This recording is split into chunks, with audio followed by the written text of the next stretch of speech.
यवतमाळ के किसानों के फसल बीमा को लेकर कांग्रेस विधायक बालासाहेब मांगुलकर ने विधानसभा की सीढ़ियों पर धरना आंदोलन किया। कृषि मंत्री दत्ता भरणे के विशेष बैठक बुलाने और जल्द समाधान का आश्वासन देने के बाद विधायक ने आंदोलन वापस ले लिया। हालांकि कांग्रेस ने चेतावनी दी कि वादा पूरा नहीं होने पर आंदोलन और तेज किया जाएगा।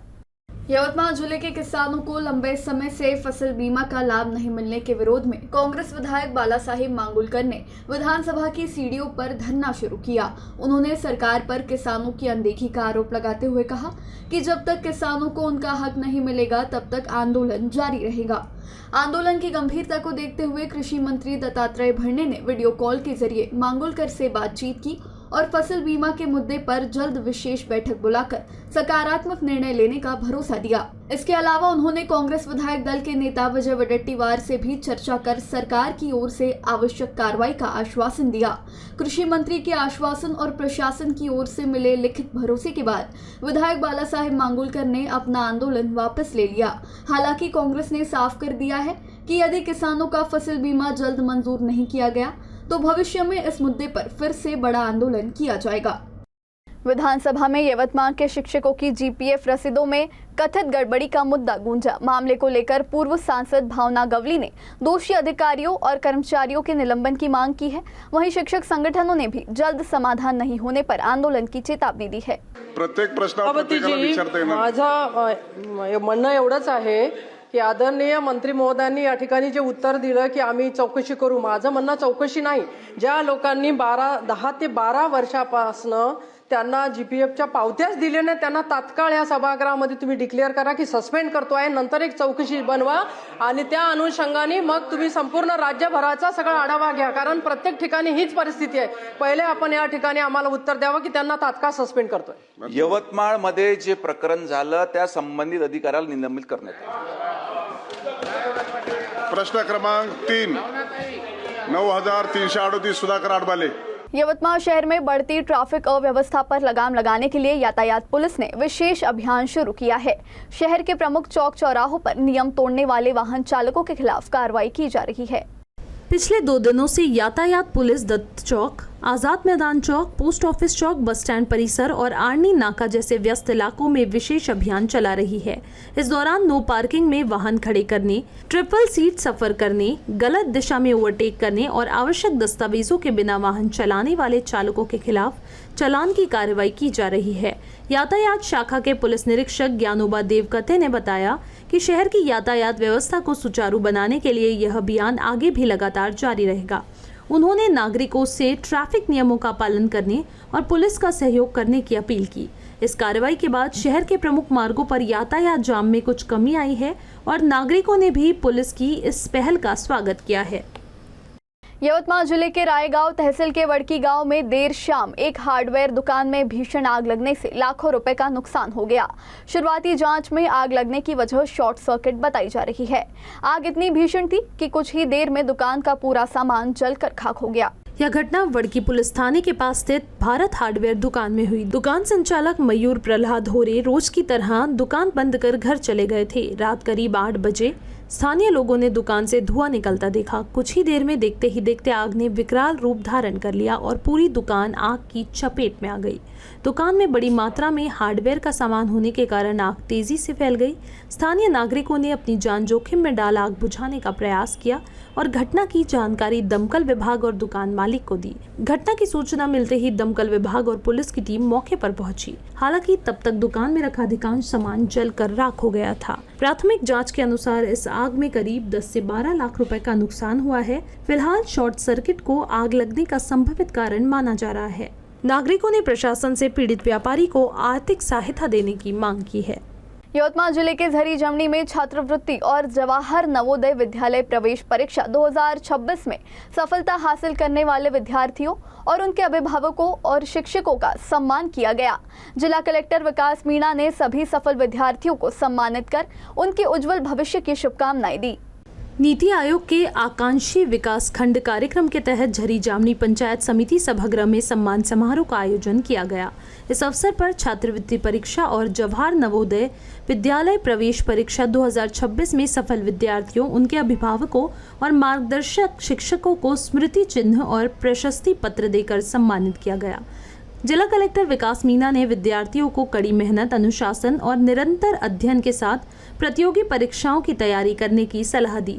उन्होंने कहा कि विद्यार्थियों की सफलता में माता पिता का सहयोग और शिक्षकों का मार्गदर्शन सबसे महत्वपूर्ण भूमिका निभाता है। कार्यक्रम में नवोदय प्रवेश परीक्षा में सफल 8 विद्यार्थियों के साथ उन्हें मार्गदर्शन देने वाले शिक्षकों का भी सम्मान किया गया। यवतमाल जिले के विकसित भारत रोजगार एवं आजीविका गारंटी अभियान का जिला स्तरीय शुभारंभ किया गया। इस योजना के तहत ग्रामीण क्षेत्रों के पात्र परिवारों को साल में 125 दिनों के रोजगार की कानूनी गारंटी दी जाएगी। यवतमाल पंचायत समिति के अंतर्गत कापरा ग्राम पंचायत में आयोजित कार्यक्रम में विकसित भारत रोजगार एवं आजीविका गारंटी अभियान का शुभारंभ किया गया। इस अवसर पर जिला प्रशासन, जिला परिषद और पंचायत समिति के अधिकारी मौजूद रहे। कार्यक्रम के दौरान गोठा निर्माण, जल संरक्षण और सार्वजनिक वृक्षारोपण जैसे विकास कार्यों का भी उद्घाटन किया गया। अधिकारियों ने बताया कि इस योजना के तहत ग्रामीण क्षेत्रों के प्रत्येक पात्र परिवार के वयस्क सदस्य को एक वित्तीय वर्ष में 125 दिनों का अंकुशल रोजगार उपलब्ध कराया जाएगा। साथ ही योजना में 318 प्रकार के विकास कार्यों को शामिल किया गया है और मजदूरी दर 317 रुपए प्रतिदिन निर्धारित की गई है। अधिकारियों के अनुसार इस योजना से ग्रामीण परिवारों की आय बढ़ेगी, रोजगार के अवसर उपलब्ध होंगे और गांव में आधारभूत सुविधाओं के विकास को भी गति मिलेगी। यवतमाल जिले के उमरखेड़ में 16 जून को हुए सनसनीखेज चाकू हमला मामले में पुलिस को बड़ी सफलता मिली है। स्थानीय अपराध शाखा यानी एलसीबी ने इस मामले के फरार मुख्य आरोपी को गिरफ्तार कर लिया है। आरोपी को शेमबाड़ पिंपरी कलमनुरी रोड से उस समय दबोचा गया जब वह फरार होने की तैयारी में था।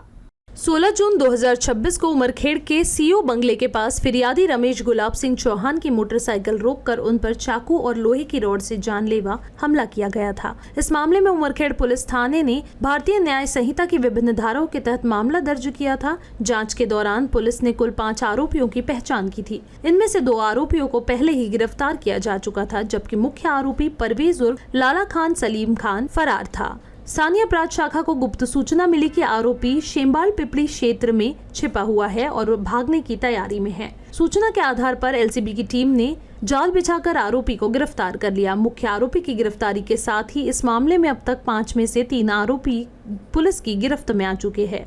पुलिस अब फरार 2 अन्य आरोपियों की तलाश में जुटी है और मामले की आगे की जाँच जारी है। यवतमाल जिले के उमरखेड़ में पुलिस ने रात की गश्त के दौरान बड़ी कार्रवाई करते हुए एक युवक को अवैध रूप से तलवार रखने के आरोप में गिरफ्तार किया है। डीबी स्क्वाड ने गुप्त सूचना के आधार पर ढांडकी पुल के नीचे छापा मारकर आरोपी के कब्जे से तलवार बरामद की है।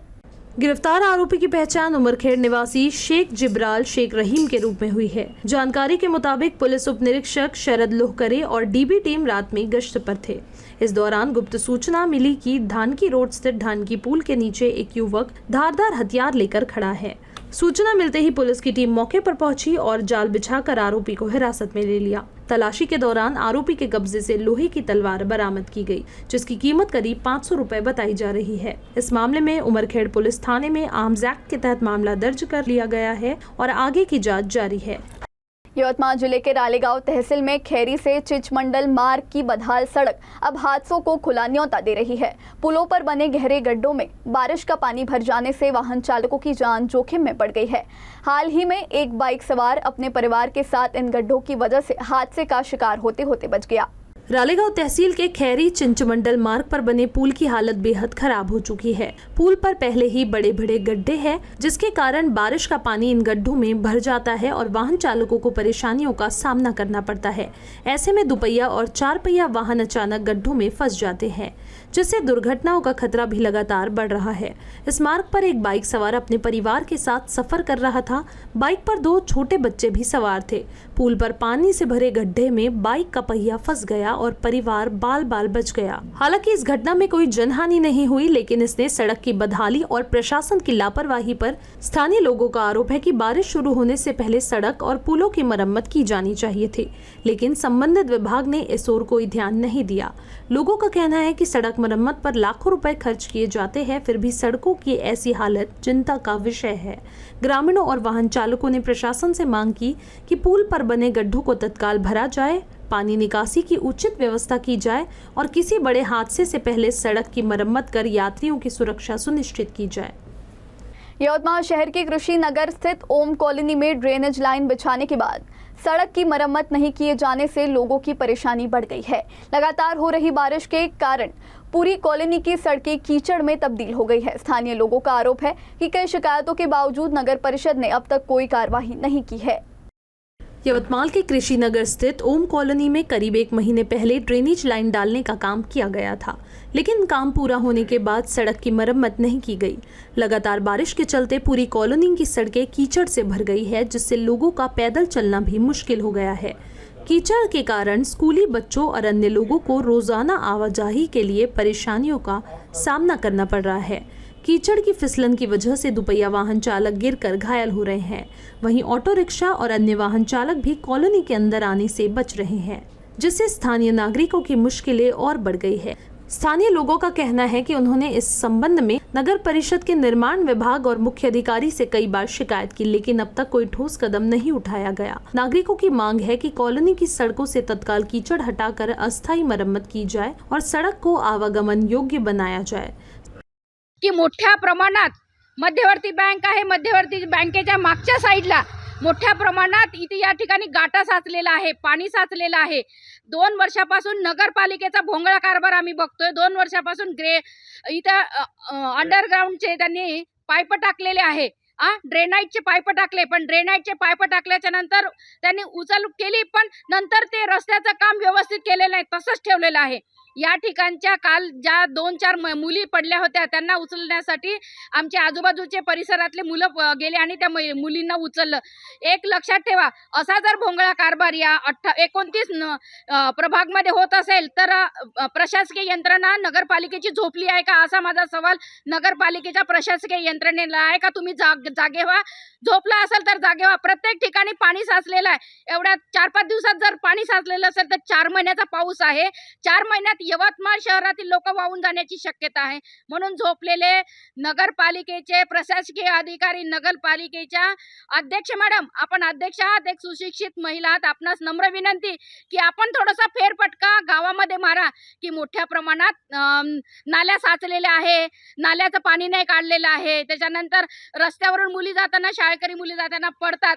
आपण रिक्वेस्ट करते, मी तुम्हाला फिरा, थोडंसं शहरामध्ये कुठं कुठं पाणी साचलेलं आहे तुम्ही पहा, फिरा स्वतः, तेव्हा तुम्हाला अनुभव येईल की महिलांना, माझ्या पुरुषांना फिरताना कसा त्रास होतो। म्हणून प्रशासकीय यंत्रणा झोपली आहे। मी तुम्हाला आवाहन करते। जय हिंद, जय महाराष्ट्र। बुढ़ापे में आर्थिक सुरक्षा सुनिश्चित करने के उद्देश्य से यवतमाल में राष्ट्रीय पेंशन प्रणाली NPS संचय योजना पर जागरूकता कार्यक्रम आयोजित किया गया। इस योजना के तहत अब आम नागरिक की कम राशि से पेंशन के लिए बचत शुरू कर सकते हैं।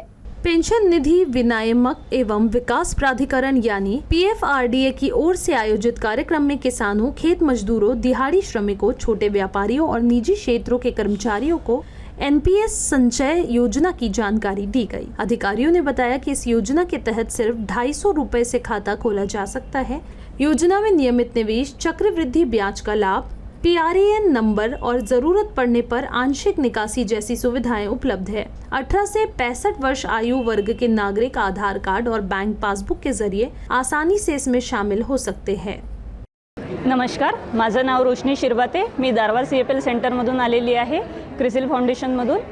आता जे आम्हाला इथे जे प्रशिक्षण झालं NPS संचय म्हणून, यामध्ये असं आहे की जसं आपण जे बचत करतो आणि यामध्ये 10 रुपयापासून ते तुम्ही मॅक्झिमम किती पण करू शकता। आणि याचा एक फायदा असा आहे की आतापर्यंत जी पेन्शन मिळत होती की हे गव्हर्नमेंट सर्वंटला मिळत होती, आता यामध्ये NPS संचयमध्ये असं आहे की ज्या पेन्शन क्षेत्रातून गव्हर्नमेंट कर्मचाऱ्यांना पेन्शन येत होती तेथूनच या लोकांना सुद्धा पेन्शन मिळणार आहे। आणि यामध्ये एक प्लस पॉईंट असा पण आहे की यामध्ये जे तुम्ही बचत करत आहात तर त्यामध्ये तुम्हाला कोणत्याही प्रकारचे जर अमाऊंट, खातं जर तुमचं बंद राहिलं तर कोणत्याही प्रकारचे तुमच्याकडून चार्जेस घेतल्या जात नाही आणि तुम्ही वरच्यावर ते तुमची बचत बदलवू शकता। म्हणजे जसे तुम्ही या महिन्याला 10 रुपयापासून करू शकता किंवा जर तुमच्यापाशी जास्त पैसे आले तर वाढवू शकता।